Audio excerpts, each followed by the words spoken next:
কি ব্যাপার ঝর্ণা, তুমি এরকম করে সাজুগুজু করে দাঁড়িয়ে আছো কেন? তুমি জানো না আজকে ভ্যালেন্টাইন্স ডে? আরে জানি ভ্যালেন্টাইন্স ডে, কিন্তু তুমি ভ্যালেন্টাইন্স ডে এভাবে সাজুগুজু করে থাকবে কেন? কারণ আমি তোমার অপেক্ষায় আছি, তুমি গোলাপ ফুল দিবে, ফুল দিয়ে আমাকে প্রপোজ করবে, ভালোবাসবে। আরে এই ফুল তোমার জন্য নয়, এই ফুল আমার নতুন প্রেমিকার জন্য, যাকে আমি তোমার থেকেও মন থেকে অনেক ভালোবাসি। আরে আমার সিঙ্গেল বন্ধুরা গার্লফ্রেন্ড নিয়ে ঘুরে, ভ্যালেন্টাইন্স ডে গার্লফ্রেন্ড নিয়ে ঘুরে, আর আমি আমি আমি আমি বউয়ের আঁচলের তলায় এখানে একটু পরে থাকবো। আমার বউ আমার জন্য সাজুগুজু করে বসে আছে। আরে বউয়ের প্রতি আমার কোনো ফিলিংস নেই। আমি আমার নতুন গার্লফ্রেন্ডকে নিয়ে, আমার নতুন প্রেমিকাকে নিয়ে আমি ঢাকা শহরের অলিতে গলিতে বাইক নিয়ে ঘুরবো, রেস্টুরেন্টে খাবো, কফি শপে আড্ডা দেবো, দুষ্টু মিষ্টি কথা বলবো, হাসি তামাশা আড্ডা, কত কি মজা মাস্তি। আরও কিনা উনি সেজে আছেন মহারানী, উনি সেজে আছেন। আচ্ছা তোমার কি সমস্যা? আমি যদি সাজি সেটা তো তোমার জন্যই সাজতেছি। আর তুমি কিসের জন্য অন্য মেয়ের কাছে ফুল নিয়ে যাবা? আমি কি পুরাতন হয়ে গেছি? প্রথম যখন তুমি আমাকে ভালোবেসে বিয়ে করছো তখন তো তোমার কাছে ভালো লাগছে। আরে নাই নাই নাই নাই নাই, তোমার জন্য আমার কোনো ভালোবাসা নাই, তুমি পুরাতন হয়ে গেছো। আমি কি ভুলটা করছি তোমার সাথে? তোমার কোনো ভুল নাই। তুমি কেন কিসের জন্য আমার সাথে খারাপ বিহেভ করতেছো? তোমার একটাই ভুল, আর সেটা হলো তুমি আমাকে বিয়ে করেছো কেন? আরে আমি সিঙ্গেল থাকতে চাই। আরে আরে কেন ভুলিয়ে ভালিয়ে তুমি আমাকে বিয়ে করে ফেললে?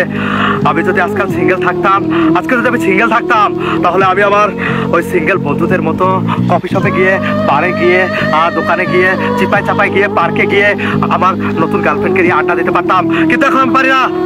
আমার বউয়ের আঁচলে এখন আমি বাধা। আমার কুপা কুপা বন্ধ বন্ধ বন্ধ বন্ধ। আমার গোয়াবারা সারা, আমার প্রেমিকাকে নিয়ে ঘুরতে যাওয়ার গোয়াবারা সারা। আস্তে কথা বলো। কেন তুমি পারবে না? প্রথমে তো তুমি আমারই ভালোবাসছিলে, তাহলে এখন তুমি কেন পারবে না? ওই মেয়ের জায়গায় আমাকে তুমি নিয়ে যাও। আমার মধ্যে কি কমতি আছে? আর তোমার মধ্যে আমার কোনো ফিলিংস নাই। কেন থাকবে না? আরে এতদিন থাকার কথা না। তোমার সাথে আমার বিয়ের বয়স আজকে 5 বছর। আর এই 5 বছরে আমি প্রতিটা দিন আমি আমার সিঙ্গেল জীবনকে এত বেশি মিস করেছি, কিভাবে বোঝাই। আমার বন্ধুরা যখন আমার চোখের সামনে দিয়ে তাদের গার্লফ্রেন্ড থেকে ঘুরতে যায়, আমার হাতে ফোন ধরিয়ে দিয়ে বলে, বন্ধু আমার একটা সেলফি তুলে দে, ছবি তুলে দে। আমার লজ্জা লাগে, লজ্জা। আমার একটা গার্লফ্রেন্ড নেই। আর কেন এত কম বয়সে বিয়ে করে? গার্লফ্রেন্ডের কথা খবরদার তুমি আর একবার মুখে উচ্চারণ করবে না, কারণ তুমি আমাকে সর্বপ্রথম পছন্দ করে ভালোবেসে বিয়ে করছো। এখন শুধু খালি গার্লফ্রেন্ডের কথা তুমি বারে বারে বলছো কেন? সেদিনে তো আমার গোয়াবারা সারা, সেদিনে তো আমার গোয়াবারা সারা, সেদিনে তো আমি আবার সিঙ্গেল লাইফের খবর দিয়ে দিয়েছি। খবর নিজের খবর নিজে খুঁড়েছি। এখন আফসোস করতে হচ্ছে। তুমি এতটা খারাপ আমি কখনো ভাবতে পারি নাই, কারণ তোমাকে আমি ভালোবেসেছি শুধু তোমার শুধু মন মানসিকতা ভালো দেখে। ছি, তোমাকে আমার স্বামী ভাবতে ঘৃণা লাগতেছে। তোমার যে মন মানসিকতা এত নোংরা আমি কখনোই ভাবতে পারিনি। তুমি যে এত চরিত্রহীন এটা আজকে জানতে পারলাম। তোমাদের মতো চরিত্রহীন স্বামীদের জন্য কিছু কিছু মানুষরা সংসার করতে পারে না। তুমি থাকো তোমার প্রেমিকারে নিয়ে, আমি এই মুহূর্তে তোমার সংসার ত্যাগ করে চলে গেলাম।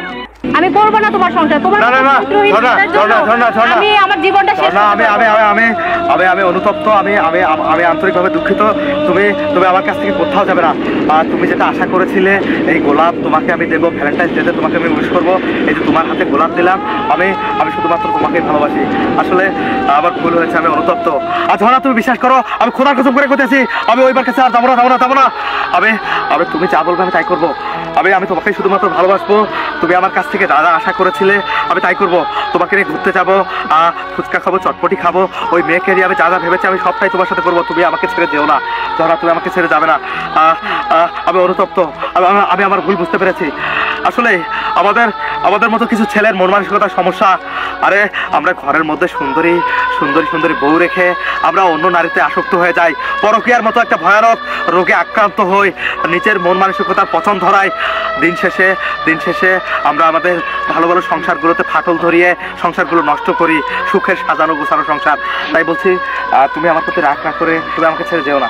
ঠিক আছে, তো তুমি কি তোমার ভুলটা বুঝতে পেরেছো? তুমি যদি তোমার ভুলটা বুঝতে পারো তাহলে আমি তোমাকে শুধু খালি আরে একটা বার সুযোগ দেবো, এর বেশি কিন্তু দিব না। ঠিক আছে, চলো আমরা এখন ঘুরতে যাই, চলো। ঠিক আছে, আসো।